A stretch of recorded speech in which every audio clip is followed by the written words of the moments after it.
तो दोस्तों काफ़ी सारे टॉपिक्स के मैंने नाम तो देख लिए, ठीक है, और काफ़ी कुछ समझ आ गया भाई, क्या क्या मतलब किस किस तरीके के क्वेश्चन आ सकते हैं। और अगर ये मैं पढ़ूँगा, ठीक है, सही से, तब मेरे सामने जो है क्वेश्चन आएंगे और तब मैं ध्यान दूँगा। अभी जो है फ़िलहाल इसमें जो है वो एक ही सब्जेक्ट है, एक सब्जेक्ट जो है वो मिसिंग है, ठीक है। तो उसके लिए पता नहीं यार और क्या पढ़ना पड़ेगा, क्वेश्चन पेपर पढ़ेंगे।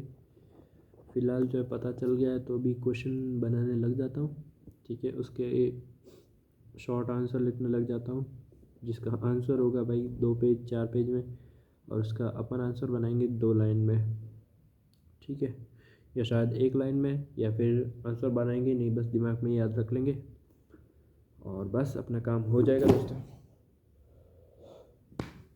भाई कैमरा मैंने किस तरीके से रख रखा है।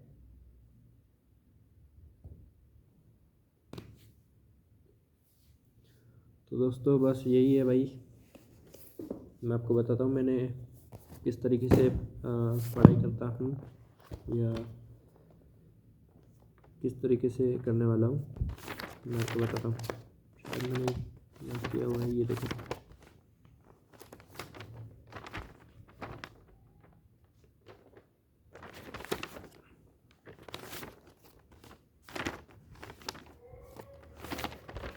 देखो इस तरीके से दोस्तों पढ़ाई मैं करता हूँ भाई। ये पैथोलॉजी है, ठीक है।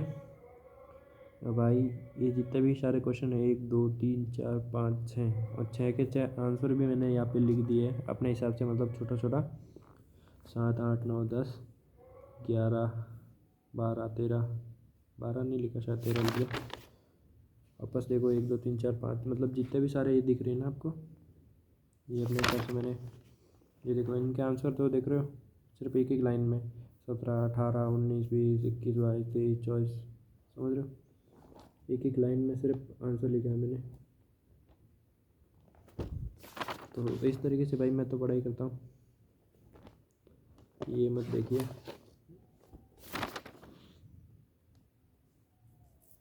ये देखिए दोस्तों, 1 2 3 4 5 6 लगभग, समझ रहे हो, इस तरीके से मैंने क्वेश्चन बनाए। और शॉर्ट शॉर्ट में इतने से मैंने बस इसको, ये वर्ड आएगा तो मैंने जो लिखा है उसके हिसाब से मैं 2 पेज 4 पेज एग्ज़ाम में लिख दूंगा, बस अपना काम हो जाएगा दोस्तों, ठीक है। यहाँ पे जो मैंने लिखा भी नहीं है, देखो, लंग कैंसर, CPR, ARF। तो इस तरीके से मैं पढ़ाई करता हूँ। आप बताओ आप इस तरीके से करते हो, क्योंकि लास्ट डे में भाई तब अपने पास टाइम नहीं होता है। सीधा सा हिसाब है, 50-60 क्वेश्चन लिखता हूँ, 50-60 क्वेश्चन के साथ साथ में ये याद करते हुए आंसर भी लिख देता हूँ 2-2 लाइन में, ठीक है। और अगर कोई याद रह जाता है तो लिखता ही नहीं हूँ। जैसे 60 क्वेश्चन हो गए इंपॉर्टेंट अपने कंप्लीट, तो उसके बाद जो है वो दोस्तों मैं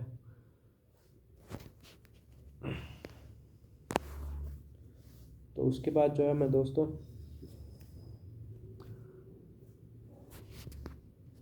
भाई इधर कपड़े पड़े हैं, सही नहीं आएगा। तो उसके बाद जो है मैं दोस्तों मतलब साथ साथ में पढ़ते हुए मैं आंसर भी लिख देता हूँ। उसके बाद जो है एक बार रिवाइज़ करता हूँ, और मतलब फर्स्ट क्वेश्चन से, जैसे कि 60 क्वेश्चन है, ठीक है, तो एक क्वेश्चन आंसर के ऊपर आपने हैंड रख दिया, ठीक है। सारे क्वेश्चन आपको लाइन टू लाइन पढ़ता जाना है, आपको आंसर बोलते जाना है।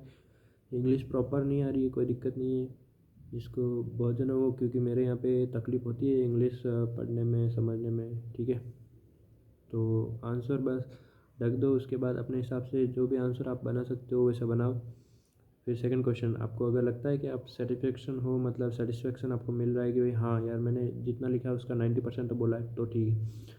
अगर आपको नहीं आता है तो फिर आप मतलब वापस से आप फर्स्ट क्वेश्चन पे जाओ, सेकंड पे भागने की कोई ज़रूरत नहीं, ठीक है। और उससे भी बेटर तरीका मैं बताता हूँ कि आप लिख के याद करो, ठीक है। लिख के याद जो होता है ना दोस्तों, वो सबसे बेस्ट तरीका है, मैं आपको बता रहा हूँ। आप एक दिन में इतना कुछ पढ़ सकते हो, इतना कुछ समझ सकते हो, इतना मतलब पास तो ईजी हो सकते हो, ठीक है। बहुत हाई चांसेस हो जाते हैं पास होने के। तो आपको पास होने के लिए बस क्वेश्चंस पे मतलब देखना है, आंसर पे हाथ रखना है, आप दूसरी कॉपी में जो है वो आंसर लिखना है। फर्स्ट आंसर लिखा, फिर आपने सेकंड क्वेश्चन देखा, आंसर नहीं देखा, ठीक है। आंसर पे आपने नोटबुक रख लिया, कुछ भी रख लिया। उसके बाद जो है वो सेकंड क्वेश्चन देखा, सेकंड क्वेश्चन भी आपने लिख लिया। फिर थर्ड क्वेश्चन देखा, थर्ड क्वेश्चन का आपको नहीं आ रहा है तो इसका आपको पनिशमेंट खुद को ही देना है। पनिशमेंट के तौर पे क्या देना है कि वापस से आप फर्स्ट का आंसर लिखोगे। फर्स्ट क्वेश्चन वापस देखा आपने, हाथ रखा, ठीक है, आंसर लिखा। वापस सेकंड देखा, सेकंड लिखा, और फिर थर्ड की बारी आएगी तो थर्ड आपने एक बार बीच में चेक कर लिया, एक बार के लिए, समझ रहे हो ना आंसर क्या था एग्जैक्टली। तो फिर आपने स्टार्ट किया तो फिर आपको थर्ड भी याद होगा, ठीक है। फिर थर्ड याद है, फिर फोर्थ ऐसे कैसे लिखा तो लिख लिया। फिर फिफ्थ वापस नहीं आ रहा है तो फिफ्थ वापस से देख लिया क्या एग्जैक्ट आंसर क्या है, क्योंकि मैं अभी वापस फिफ्थ पे आऊँगा तो मुझे चाहिएगा भाई वो आंसर। तो इसलिए वापस फर्स्ट पे जाने का, फिर वापस सेकंड पे, फिर थर्ड पे, फिर फोर्थ पे। तो आपने इतना, आपको पता है कि वापस लिखना पड़ेगा इतना सारा, ठीक है, वापस मेरे को सारे आंसर करने पड़ेंगे।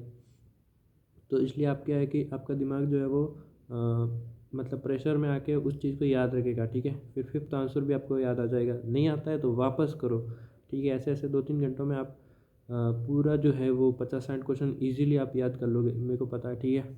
कोई बड़ी बात नहीं है, ठीक है। और उसके बाद जो है आप बस रात को थोड़ी देर सो जाओ, फिर सुबह उठ के वापस से ये कि ये चीज़ कर लो। एग्ज़ाम जाते हुए एक बार पढ़ के मैं तो भाई एग्ज़ाम में जाता हूँ, मेरे को लगता है कि भाई जो मैंने नहीं पढ़ा, ठीक है, और जो एग्ज़ाम के बाद सुनाई देता है वो भाई मैं इतना ध्यान नहीं देता हूँ बच्चों पे कि भाई लड़के क्या बोल रहे हैं, ये इंपॉर्टेंट है वो इंपॉर्टेंट है, भाई वो पढ़ा नहीं पढ़ा, तो मैं इतना ध्यान नहीं देता हूँ दोस्तों।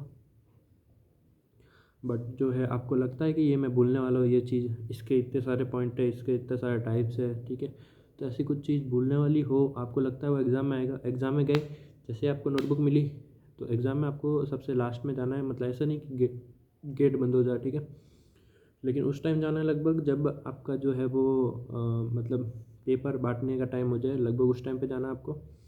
एंड जो है फटाफट जैसे ही आपको नोटबुक आंसर शीट मिले ना, जिस पे आपको आंसर लिखना है, उसके पीछे वाले पेज पे जाने का और पेंसिल लेने का, पेंसिल से आप आंसर सारे लिखने लग जाने का पहले से ही, समझ रहे हो ना। हमने क्या चीटिंग किया, ये कोई मेरे हिसाब से तो चीटिंग नहीं है भाई, ठीक है। तो मैं तो ऐसे ही करता हूँ दोस्तों। तो फटाफट से जाके सारे पॉइंट जो भी आपको याद आ रहे हैं, ठीक है, वो लिख लेने का। मैंने बहुत बार किया है और टीचर ने देखा भी है कि भाई क्या कर रहा है ये, तो भाई मैं आंसर लिख रहा हूँ, मैं तो याद करके आया हूँ, मैं नोटबुक तो लेके अंदर आया नहीं हूँ।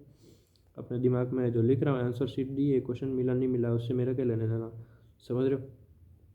तो उस तरीके से जितने भी, जैसे कि 5 चीज़ के टाइप्स आपको मतलब तुरंत तो याद है लेकिन आपको लगता है भूल जाओगे, एकदम देखा, फटाफट गए, लिखा और छुट्टी। जब पेपर आएगा तो एकदम अपने को सब कुछ सोचना पड़ता है, इसलिए उस टाइम पे आप भूल भी सकते हो, ठीक है। तो इस तरीके से आप ये चीज़ कर सकते हो, ये काफ़ी इफ़ेक्टिव है। आपको पता है भाई आपने गए, ठीक है, तो ये अपन ने थोड़ा सा एडवांस वाला दिमाग लगा लिया। दूसरी चीज़ कि भाई लिख लिख के याद करो तो इजीली हो जाएगा। जैसे कि मैंने आपको बताया कि मैंने किस तरीके से पिछली बार लिखा था। अब मेरे 2 में बैक है जो कि मैं अभी निकाल दूंगा, कोई बड़ी बात नहीं है मेरे हिसाब से। तो बस यार यही था वीडियो। अभी मैंने जो है चेक किए, मैंने कुछ मतलब ऐसा नहीं कि सब कुछ याद कर लिया है इतना फटाफट भाई। मैं इतना देखने भी नहीं वाला, मैं इंपॉर्टेंट चीज़ है जो वो निकाल के भाई देख लूँगा। बट मेरे को पता चल गया कि भाई किस तरीके से आने वाला है या फिर क्या होने वाला है। बाकी मैंने थोड़ा बहुत शो अप किया है, ठीक है। और बस अभी पढ़ने लग जाता हूँ वापस से, जो भी है क्वेश्चन अपने लिखने लग जाता हूँ, मेरे हिसाब से क्या इंपॉर्टेंट है, या पिछली बार जो भी पेपर में आए थे वो क्वेश्चन। और पिछली बार भी बहुत जने बोलते हैं भाई पिछले वाले पेपर देखो, पिछले वाले पेपर अपने को मिलते ही नहीं है सही टाइम पे पेपर, ठीक है। तो आप क्या करो, इंटरनेट पे जाओ, इंटरनेट पे जो है यूट्यूब पे 2-4 जनों ने वीडियो बना ही रखा होगा कि भाई इंपॉर्टेंट क्वेश्चन क्या है। वो क्वेश्चन जो देते हैं ना यूट्यूब पे, ठीक है, वो क्वेश्चन लिखो। मैंने वही क्वेश्चन लिखता हूँ, मैं हर बार चेक करता हूँ, हर बार 2-3 दिन पहले या फिर 1 महीने पहले किसी ने भाई ने जो है अपने लिए पेपर डाल रखा होता है कि भाई ये इंपॉर्टेंट है, या कोई टीचर होता है उनने पेपर डाल रखे होते हैं। तो भाई वो जाओ, वो देखो, एक बंदे ने कम से कम 30 क्वेश्चन, वो बोलता है इंपॉर्टेंट क्वेश्चन ये तो पढ़ ही लेना, ठीक है, वो 30 क्वेश्चन लो, लिख लो, सिंपल सा है, ठीक है, एक ही लाइन में। और फिर जो दूसरा वीडियो देखा है, दूसरे के भी 30 क्वेश्चन लिख लियो, जो सेम टू सेम क्वेश्चन है वो नहीं लिखना है।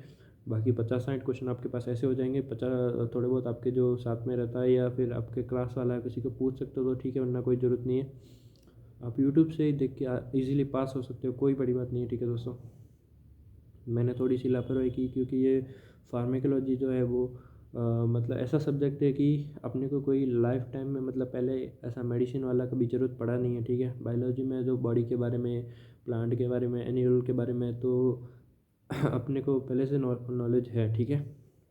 बट जो है दोस्तों, फार्मेकोलॉजी में क्या आ जाता है, मेडिसिन आ जाती है, और जहाँ मेडिसिन आ जाती है, फार्मा आ जाती है, वहाँ भाई मेडिसिन तो अपन ने कभी पढ़ा नहीं। तो एक दिन में भाई, एक रात में अपन खाली उस पर थ्योरी ही लिख सकते हैं, ठीक है। अपने को पता नहीं है कौन सी मेडिसिन कहाँ यूज़ होगी, ठीक है, और कौन सी मेडिसिन यूज़ होगी। तो यहाँ पे अपन फंस जाते हैं, और यही मैंने गड़बड़ कर दी थी कि मैंने यहाँ पे फार्मा में जो थोड़ी सी ज़्यादा पढ़ाई करनी थी, और मैंने एक रात में निकालने की कोशिश की, और भाई थोड़ा सही नहीं हुआ मामला। दूसरा जो है मेरा सब्जेक्ट जो है वो पीडियाट्रिक है, ठीक है, यानी कि चाइल्ड हेल्थ नर्सिंग। तो यार वो इजीली हो जाएगा, मैं नॉर्मल मेन जो चीज़ें वो देख लूँगा, और इस तरीके से। तो आप सिंपल सा करो भाई, मैं पढ़ने वाला स्टूडेंट बिल्कुल भी नहीं हूँ दोस्तों, सच बता रहा हूँ। मैं सिर्फ लास्ट दिन पढ़ता हूँ, कभी नहीं पढ़ता हूँ। अगर क्लास में हूँ तो भाई बहुत अच्छी बात है, मतलब मैं देख के जो भी है बस समझ में आया आया, घर पे आके कोई रिवाइज़ नहीं करता हूँ। लेकिन लास्ट में आप पढ़ सकते हो। मैं ऐसा नहीं बोलूँगा कि 1 महीने आप पहले पढ़ने लग जाओ, बट अगर आपको लगता है कि आपका मतलब पावर इतना नहीं है, कैचिंग पावर, ठीक है, या फिर आप इतना जल्दी आपको मतलब कि जो है वो दिमाग में जो है फिट नहीं बैठता है, तो भाई आप 1-2 दिन पहले पढ़ने लग जाओ। जैसे कि मैं इस बार भाई पढ़ने बैठ गया हूँ। तो बस यही है, ठीक है दोस्तों। तो बस वीडियो देखने के लिए धन्यवाद। अभी लिखता हूँ सारे क्वेश्चन, और फिर देखता हूँ भाई। पढ़ाई वाला वीडियो मैंने मेरे हिसाब से भाई पहली बार बनाया कि भाई कैसे पढ़ना है, या नहीं बना रखे हैं मैंने वीडियो एक्चुअली। जब मैं खुद पढ़ रहा था उस रात को, उसी टाइम पे मैंने बनाए थे। लेकिन वो जो है वो दूसरे चैनल में, वो चैनल का मेरे को ना पासवर्ड याद है ना आईडी याद है, क्योंकि दोस्तों जो है वो फ़ोन टूट गया मेरा, और मैंने ठीक कराया नहीं, और ना आईडी मिली, ना उसकी पासवर्ड। देखूंगा और फ़ोन ठीक कराने के जब पैसे आएंगे तो वो सारे वीडियो भी इस चैनल पे डाल दूंगा, ठीक है। धन्यवाद दोस्तों वीडियो देखने के लिए, शुक्रिया।